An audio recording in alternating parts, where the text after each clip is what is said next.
Fala galera, tudo bom? Professor Léo de novo aqui.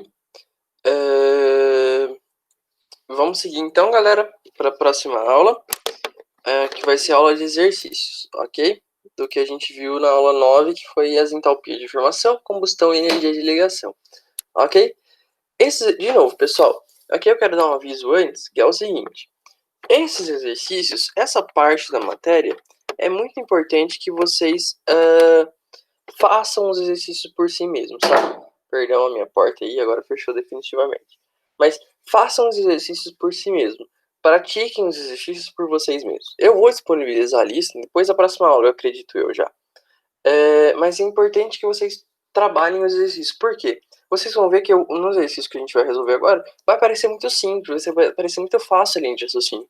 Só que fazendo isso você sozinho durante a prova, talvez não seja tão fácil. Então, por favor, tentem praticar um pouquinho os exercícios, principalmente os complementares, ok? Então vamos lá. Primeiro exercício. Aula 1, o exercício 1 da aula 9, esse é o exercício do Enem. O que ele diz pra gente?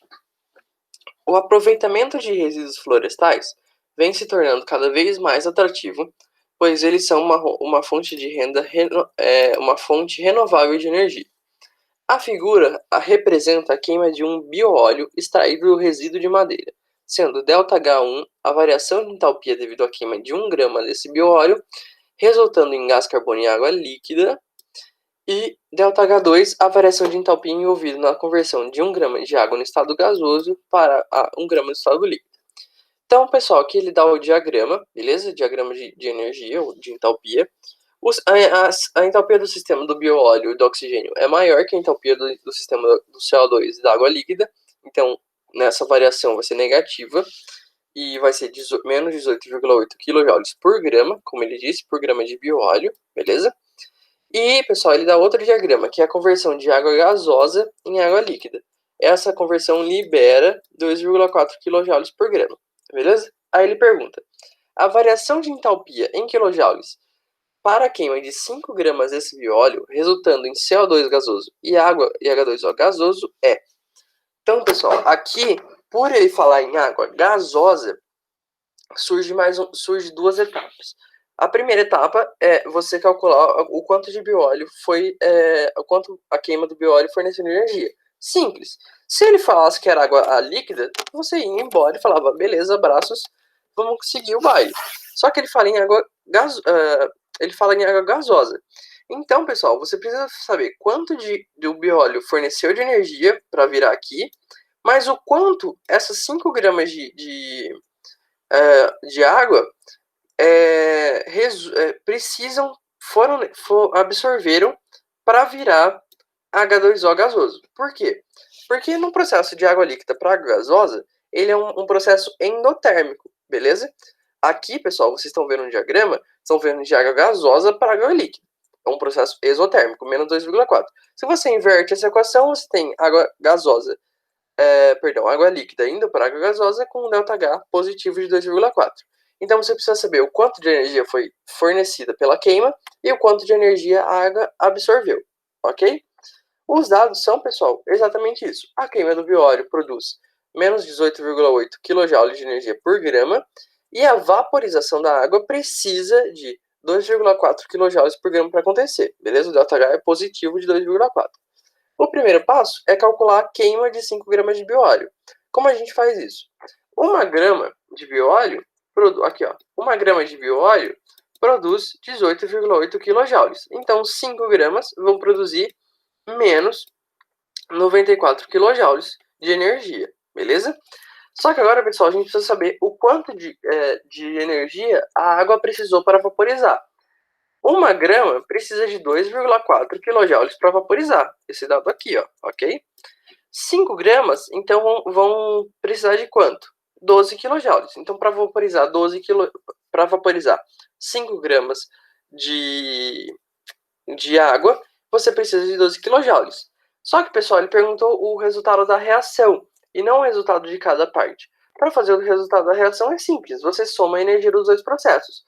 O ΔH, portanto, da reação vai ser menos 94 kJ, que é a energia que foi liberada, mais 12 kJ, que é a energia que foi absorvida pela vaporização da água. O resultado final é menos 82 kJ de energia gerados na queima de 5 gramas de biomólio, beleza?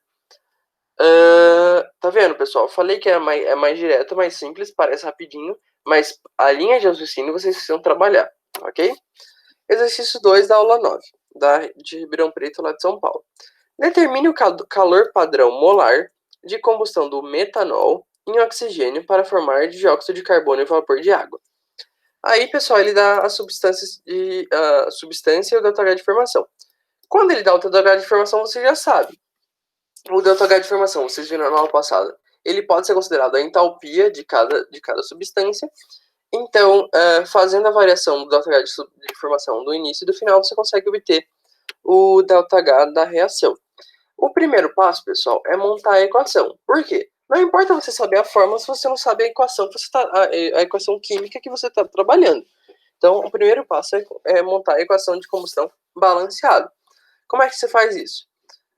CH3OH dá CO2 e água. É uma combustão completa. Então, você sempre começa falando metanol gera CO2 e água. Eu tenho 1 mol de carbono, então eu vou gerar 1 mol de CO2. Eu tenho 4 mol de hidrogênio, então eu vou gerar 2 mol de água. Por quê? Metade, porque a água já tem 2 oxigênios, ok? Então, para isso aqui vai gerar 1 mol de CO2 e 2 mols de água. Quanto de oxigênio eu tenho aqui? 2. 4 mols, beleza? 2 aqui e 2 aqui. Então eu vou precisar de 2 mols de oxigênio 2. Oxigênio comum, beleza? Balanceamento simples, galera. Se vocês se perderam, tentem ver de novo, parar para pensar, analisar, mas é simples. Você começa com metanol, faz a combustão, faz ele virar CO2 e H2O. O excedente, como o oxigênio está em excesso, você só soma o oxigênio no final e iguala o oxigênio no começo, beleza? Aí, pessoal, é simples, você coloca os dados na equação. Qual é a equação? Aquela. ΔH é a somatória do ΔH dos produtos, CO2 e água, e em comparação com a somatória do ΔH dos reagentes, beleza? Metanol e oxigênio, ok? Por que isso? Porque você está trabalhando com ΔH de formação. Isso aqui é a mesma coisa de dizer que você está fazendo a variação de entalpia do estado final menos do estado inicial. Basicamente, pessoal, você vai fazer o seguinte. ΔH de formação do CO2, porque tem 1 mol, 2 vezes o ΔH de formação da água, porque tem 2 mols de água, menos o ΔH de formação do...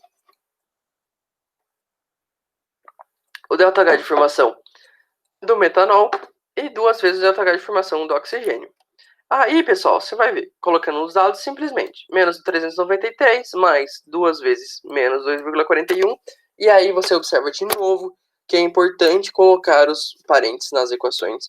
É importante colocar os parênteses nas equações porque vocês não se perdem com os parênteses, beleza? Pode ser 15 mil parênteses, você vai conseguir fazer. Agora, se você não tiver parênteses, um sinalzinho ali se perde na hora.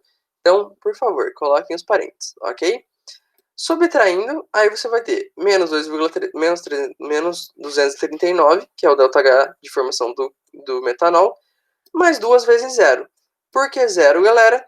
Substância simples. No seu estado padrão, a entalpia é zero, ok?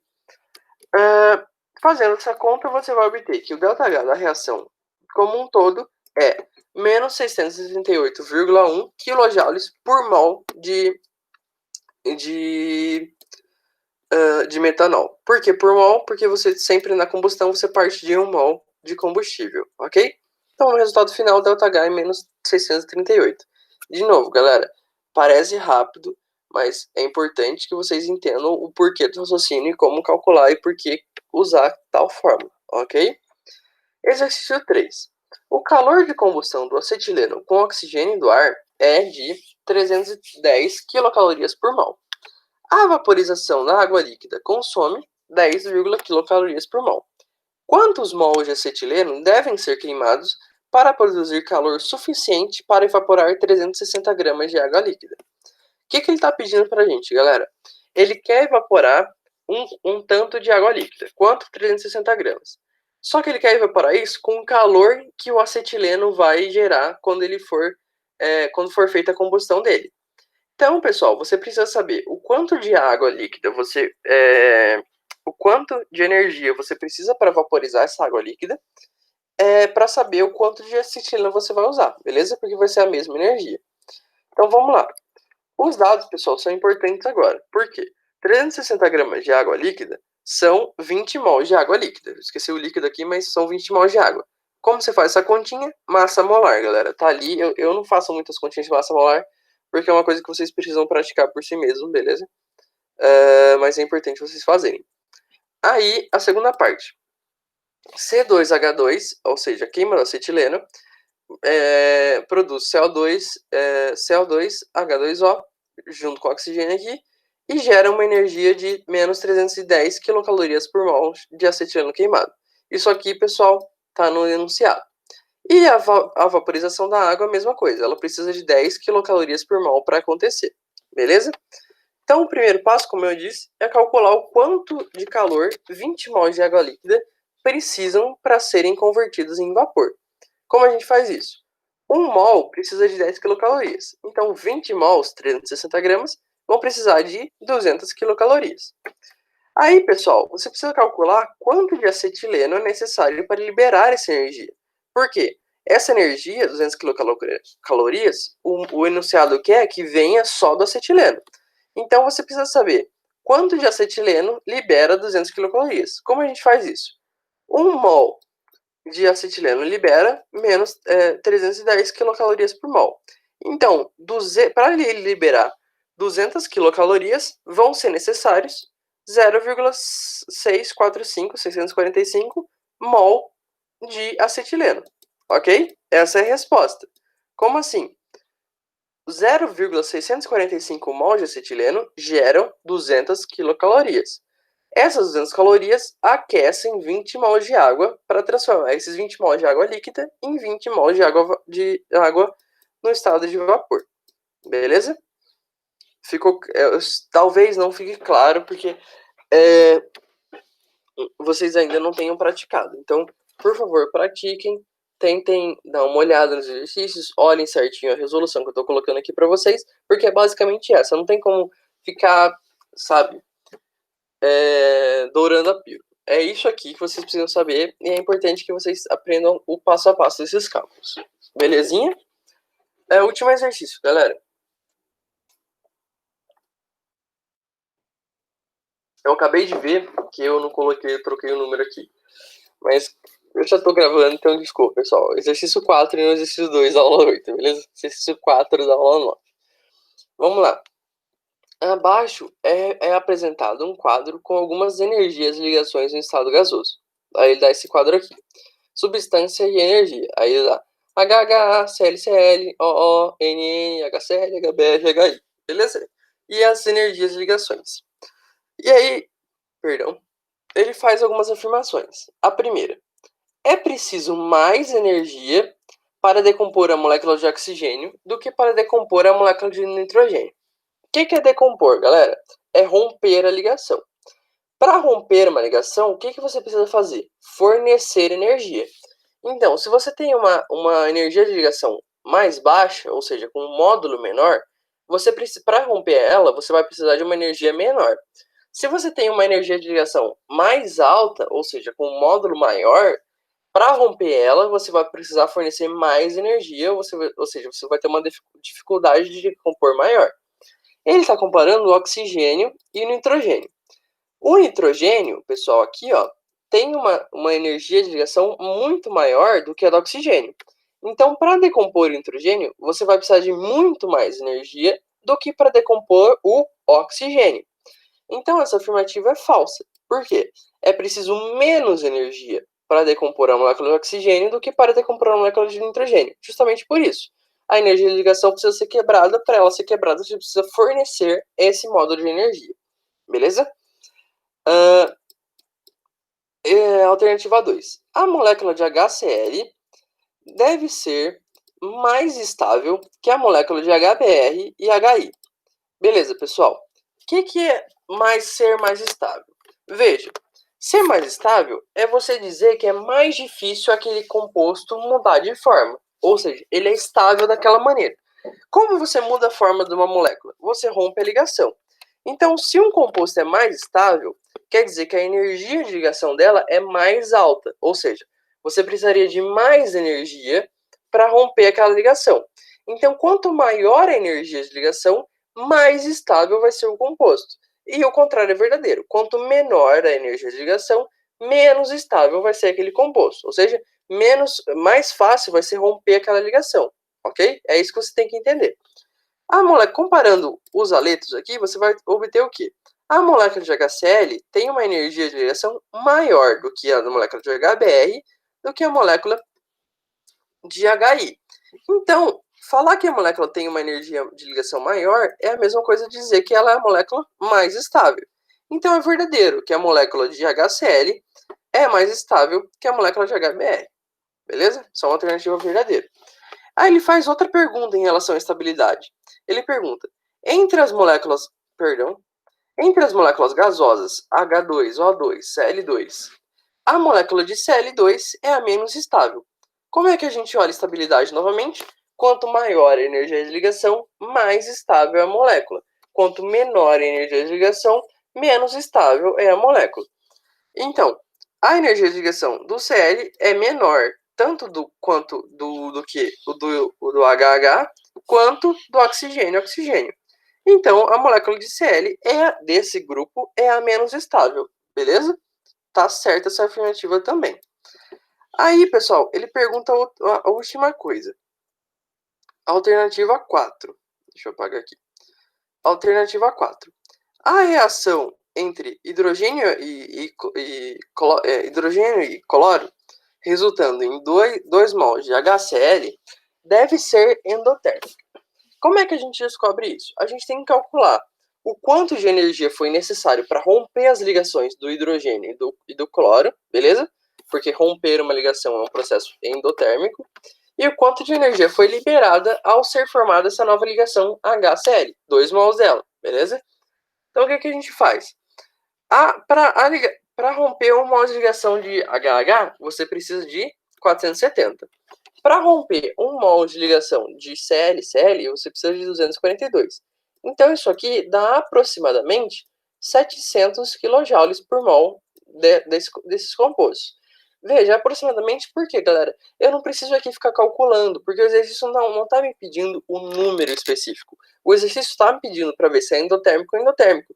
Então, essa agilidade, em vez de você perder tempo calculando, quando tem vários números, você só vai comparando entre eles, vai vendo aproximadamente, fazendo uma soma ali rapidinho na sua cabeça, e vai conseguindo obter, e vai conseguindo perceber as coisas, beleza? Sem necessariamente perder tempo calculando.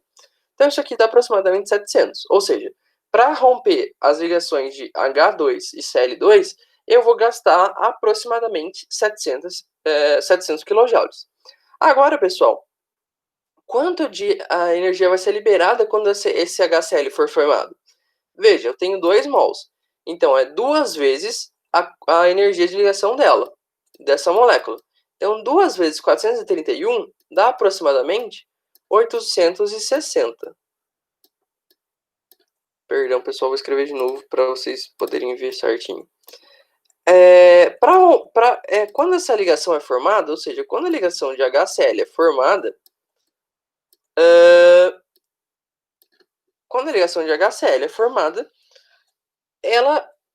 quando 2 mols de ligação de HCl são formados, eles liberam 860 kJ, beleza? Por quê? Porque formar uma ligação é um processo exotérmico, é um processo que libera energia. Fazendo o balanço é que a gente descobre o quanto a reação como um todo efetivamente recebeu ou liberou de energia. Veja, para as ligações serem quebradas, eu precisei fornecer 700 kJ. Quando as ligações foram formadas, devolveram para mim 860. Então, qual que é o balanço? 700 menos 860 menos 160. Então, menos 160 foi a energia resultante, o calor resultante do processo. Como o ΔH é negativo, como você sabe que liberou 160, quer dizer que o processo é exotérmico e não endotérmico, como está na questão. Então, essa alternativa também é falsa, beleza? Então, as alternativas verdadeiras do exercício 4 da aula 9 e não o exercício 2 da aula 8 são as alternativas 2 e 3. Beleza, galera? De novo, pessoal, por favor, tentem praticar os exercícios, porque, veja, foi uma aula bem rapidinha, mas é importante que vocês pratiquem os exercícios. Beleza, galera? Muito obrigado por mais uma aula. Até a próxima.